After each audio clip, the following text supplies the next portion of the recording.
I really enjoy when Europeans come to the lecture, because all Europeans are not against the Africans. Some are.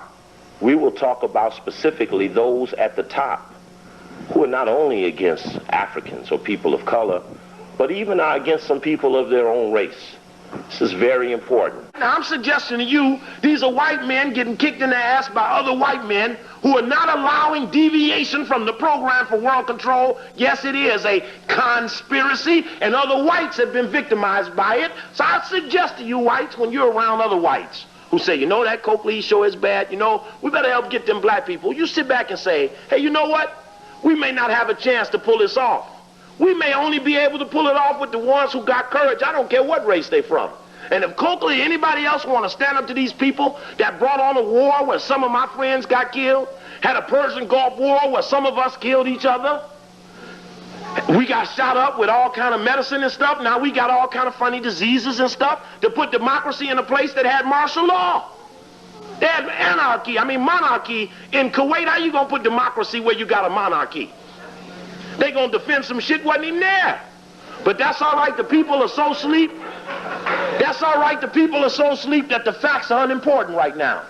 That's why they kicking Oliver Stone in the ass so bad, because he gonna fight with them over what the facts are. And the common white person is living in the possibility that Oliver Stone may be able to set a new climate in America with the youth who will decide they've had enough. And this is now going on amongst the white race. This is a very significant moment. Now, says Jewish leaders view Coakley's message as a dangerous one. I don't know why they would single themselves out.